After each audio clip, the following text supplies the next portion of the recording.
Okay, so I was lucky enough to get in 2 games yesterday. Um, the first one with my demons against the dwarves, but I also brought my beastmen in. And I've been doing a lot of tournament gaming with my demons, so I did kind of just I wanted to get a game in with my beastmen to kind of, you know, change it up a little bit. And one day I'll man up and just take my beastmen to a tournament, but uh, not today. So anyway, here we go. We set up the table, since it was a fun game, I set up the table really kind of scenic-like. It looks like a little homestead or something like that. This kind of wheat field looking terrain piece right here, so yeah, I just wanted to point that out. I think it really adds a little something to the table, I think. Anyway, so for Beastman deployment, I got both my chariots on the left here. Um, and I have my big unit of Gores, and in there I have my general and my battle standard bearer. And a lot of people that put the Beast Lord in the best Gores with standard discipline, which is good setup. But I actually personally prefer a killy Beast Lord, a guy who just does a ton of damage in close combat. So I think it's a little more fun. So he's got the gear.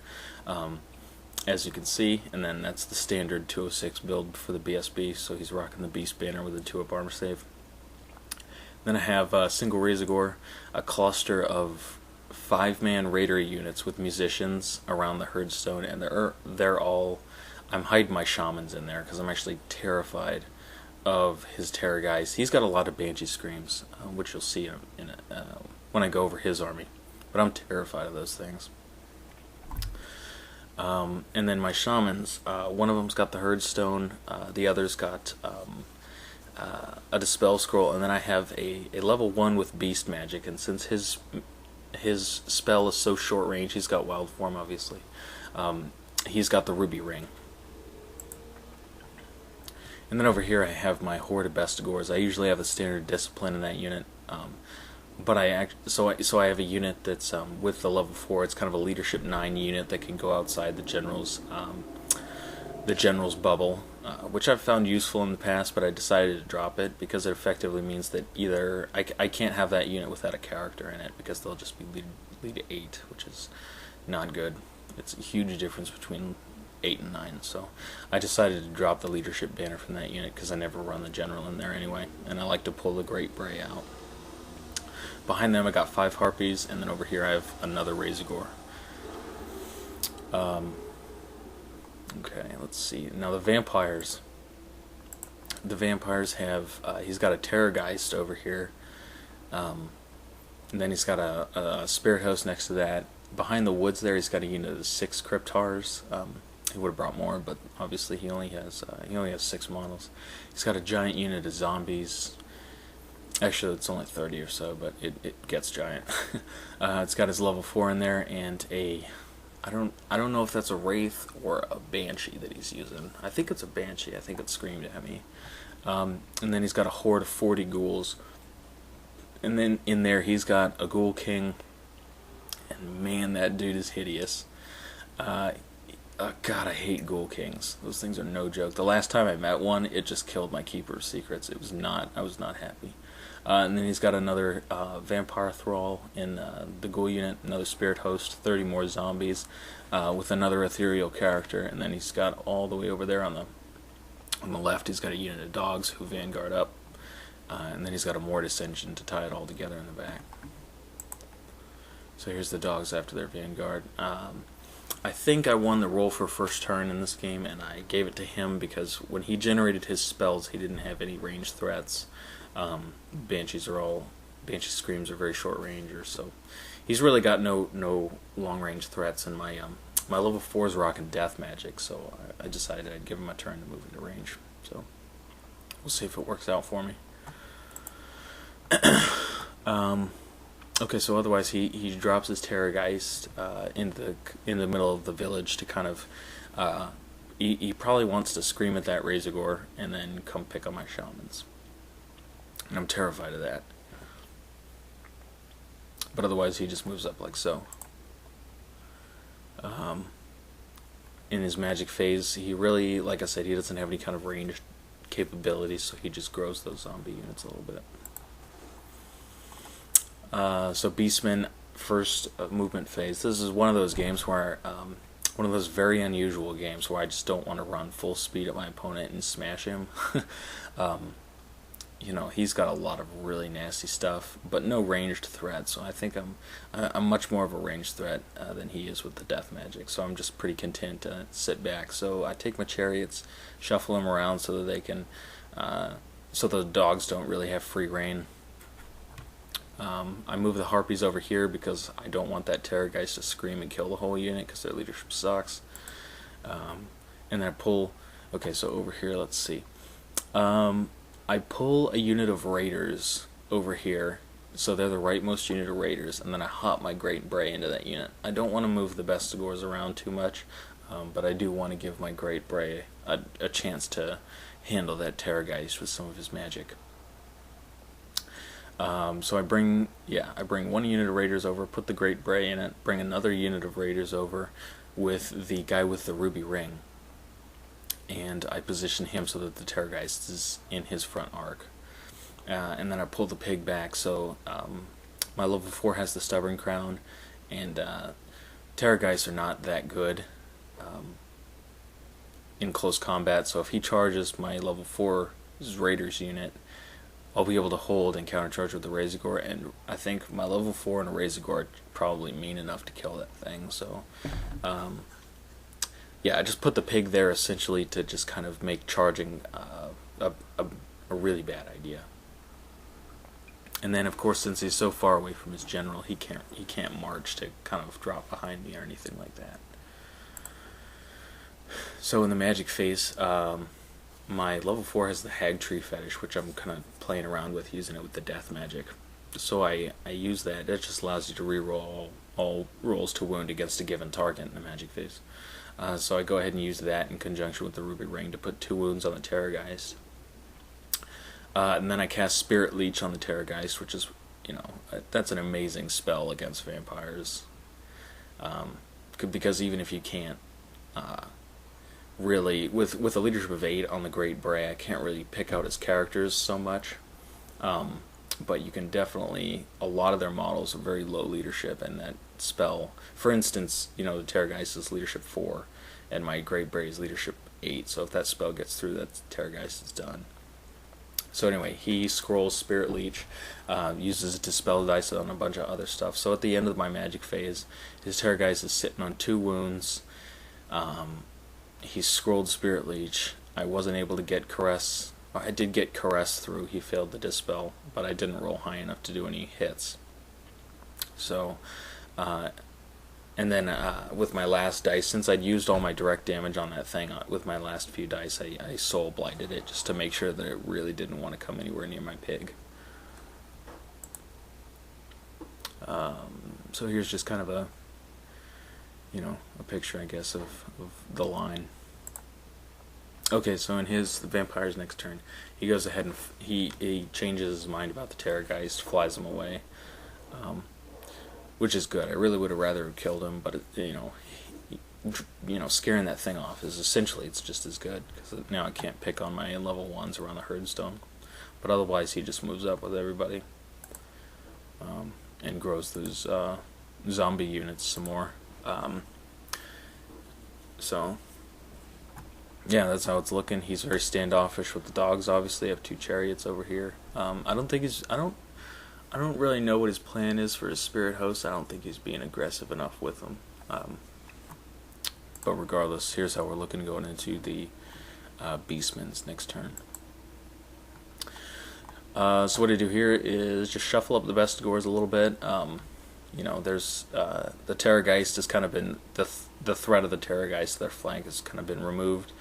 So I move the Bestigors up a little bit, put the Great Bray in that unit, swing the pig out wide to countercharge if he does decide to, you know, do something funky with that Terrorgeist, and then just shuffle the Raiders around a little bit. And then I'll just tell you that everybody in the store was making fun of us because we were playing Vampire Counts and Beastmen, and you know, this is like the 3rd turn and we haven't done anything. We haven't gotten into close combat yet. So, so over here, let's see. I think in Magic I just decide to. I think I decided to pick on his level 4. Either his level 4 or his Ghoul King with all my Death Magic spells for the entire phase, and I don't think I did anything really. Yeah, I don't think I was able to get anything through. So Vampire's next movement, same thing, just move up. And then over here in his magic phase, he goes ahead and throws some kind of nasty vortex through my. He throws it at my Bestigors and kills basically the back rank. So I wasn't too thrilled about that.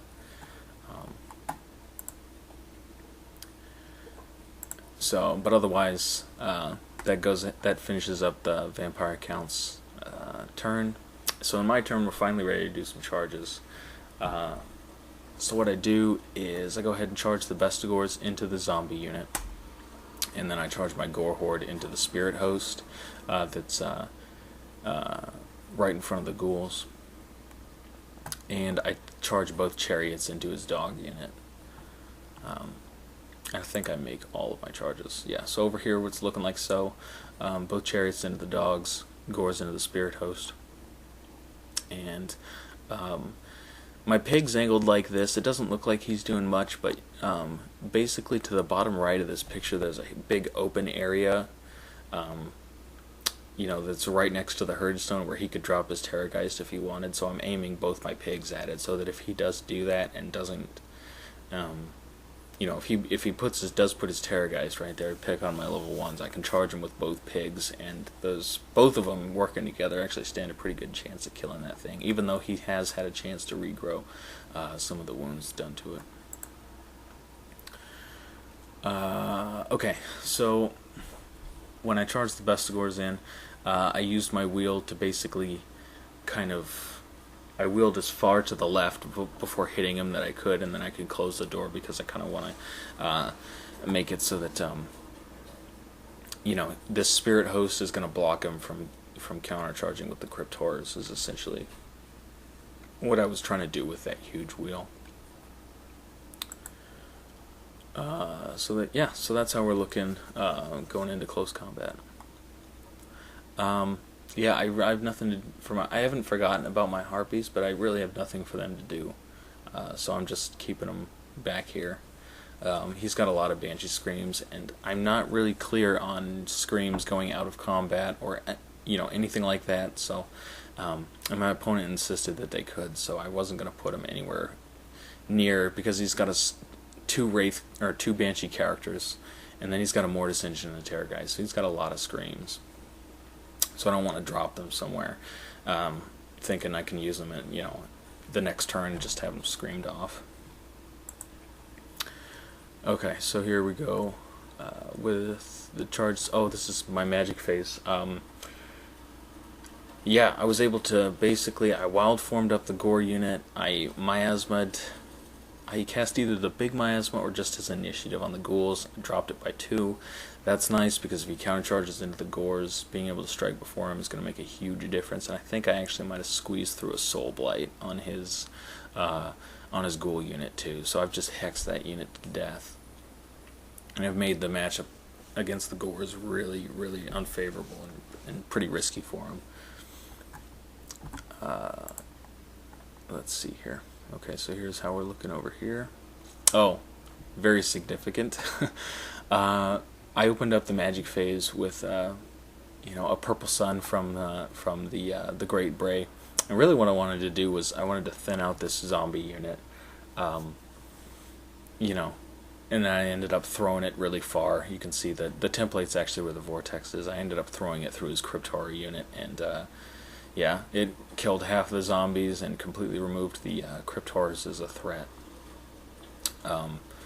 So at this point, my opponent, I think he kind of realized that he made a kind of a mistake, I guess you could say, by burning his scroll to save the Terrorgeist. He probably should have saved it for this magic phase, because throwing that purple sun was absolutely huge, because it basically filled the power pool and allowed me to do all kinds of horrible things to him. So, and yeah, basically completely removes that Crypt Horror unit as a threat. So Yeah, absolutely huge. And like I said, it fueled all of my other activities throughout the magic phase. So, um, okay, so over here, we charge into the Spirit Host. Now, my Battle Standard Bearer doesn't have a magic weapon, but I decide to make way with him because my plan is to overrun into the zombie unit, and when I do that, he's going to be able to countercharge with the ghouls. And if he does that, his Ghoul King will basically be in base contact with my Battle Standard Bearer if I leave him on the corner of the unit, and he'll be able to kill him real quick, no problem. And I'm not gonna. If I overrun, I'm not gonna get a reform before that happens. So I just decided to make away with him just to get him away. Go ahead and put the Beast Lord in base contact with the Spirit Host, because even though I crumble him through combat res, there's the debate of whether or not you get to overrun for crumbling. So I just decided to preempt that by just killing it outright with a magic weapon. Here's a better picture that kind of explains what I'm talking about. You can see his Ghoul King is on the top. You see the Ghoul unit, he's on all the way at the top there, and then my BSB was at the top corner of my unit. So if he countercharged, those two would have been in base contact, and that's a horrible situation for the Beastmen. I would almost rather lose my level 4 than my BSB. Not quite, but it's close. Alright, so the Beast Lord makes short work of the Spirit Host, and I overrun into the zombies. And actually, I wheeled as much as I could to get that many in contact. I considered reforming, but I decided to overrun because I'm getting a sizable chunk of gores in combat with that zombie unit, and they'll rack up so many kills against that zombie unit. So if he decides to charge in his ghouls, that's going to be a huge advantage, just being able to mow through zombies like that. It'll really rack up the combat resolution, and I can just crumble the ghouls faster. So when you combine that with all the hexes and stuff on the ghoul unit, it makes it a very unattractive proposition for him to make that charge. So in this combat over here, best gores just, do what they do. Chop up a ton of zombies, crumble a bunch more. So combined with the Purple Sun, takes that unit down to nothing, which I like. He'll be able to regrow them in his next turn, but I'm pretty confident I'll be able to crumble them again and get a reform and a countercharge. So that'll be nice. So the vampires have very little movement. I think he moves his Terrorgeist around, shuffles a little bit. So in his magic phase, the vampires need a healthy roll on the Winds of Magic to kind of turn this around, because he needs to get Van Hel's and Hellish Vigor through on his ghouls to kind of counteract my debuffs. He needs to regrow some stuff, so he needs a healthy magic phase, and that's what he rolls for the wins. So, really crucial. So otherwise, here's how we're looking at. You can see he took his Cryptors and he did like kind of the sideways shuffle move with them, presumably to block my Bestigors from getting into his Mortis Engine. He moves his Terrorgeist over here to you can see my Chariots blasted through his dog unit, and I had one reform and the other one overrun, because just the way the Chariot bases were, I couldn't reform them both without coming within an inch of the other. So I reformed one, overran with the other, and he's bringing his Terrorgeist over here to scream at it. So that's pretty much a dead Chariot. I think he's managed to completely heal his Terrorgeist at this point. So in his shooting phase, he goes ahead and kills the Chariot, like I said. And he decided not to charge the ghouls into the gore unit. I think he decided to hold off and just the chances of me being able to hex them quite that heavily aren't as good next turn. So he's holding off a little bit.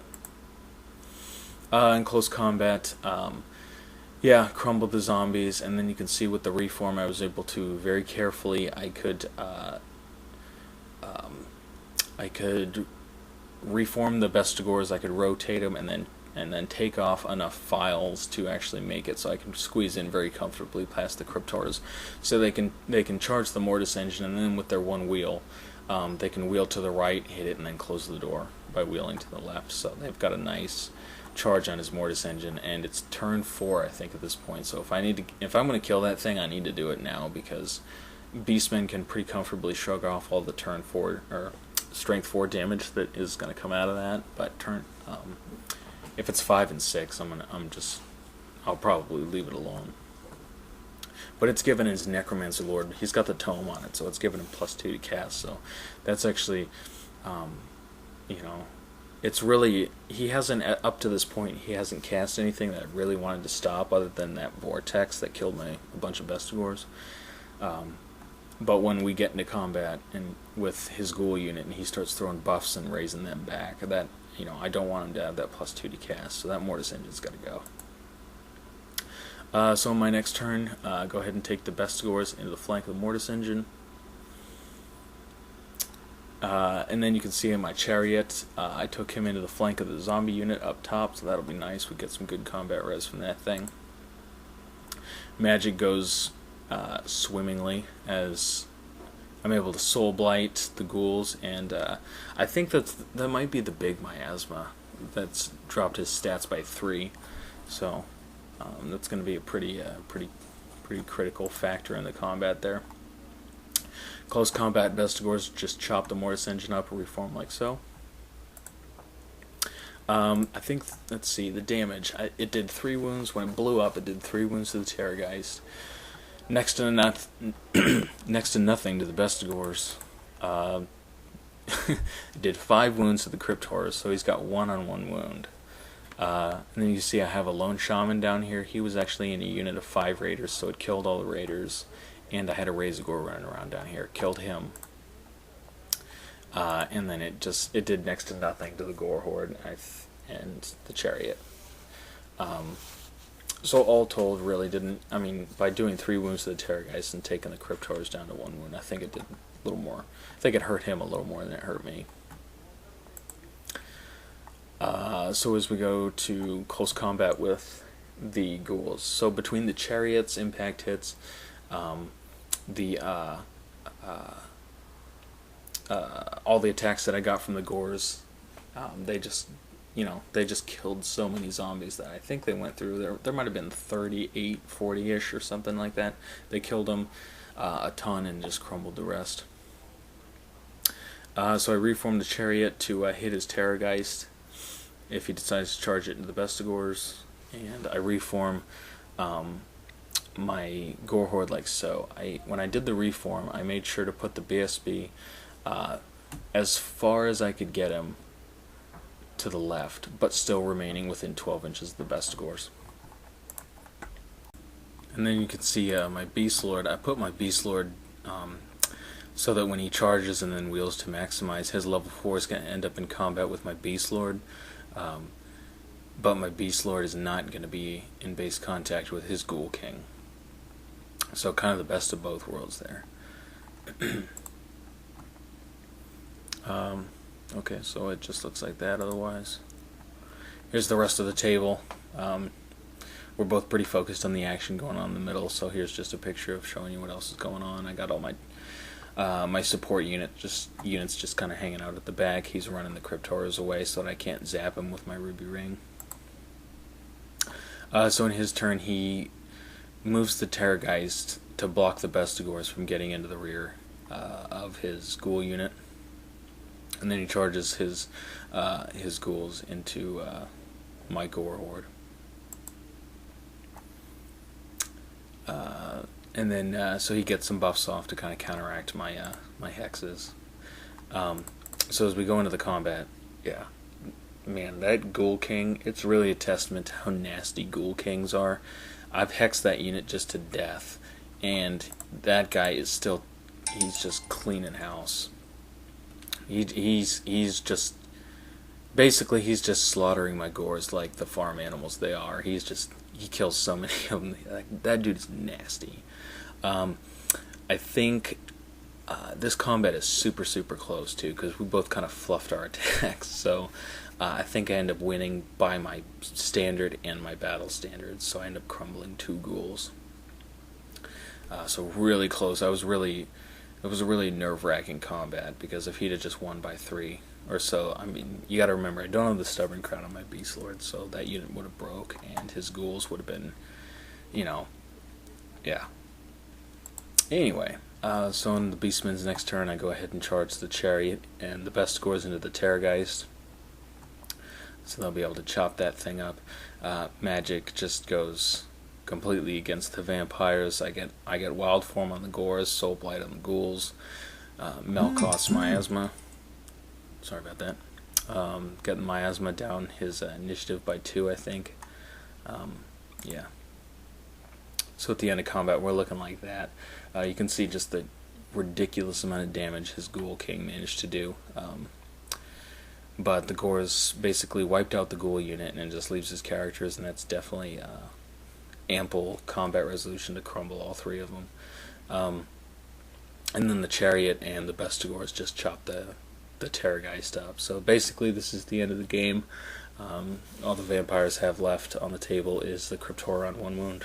But anyway, I feel the vampires can be a really tough match for the Beastmen. They have everything I hate. They have regen, they have poison, they have Banshee Screams. So anyway, good game. I hope you guys enjoyed it, and I'll catch you guys later.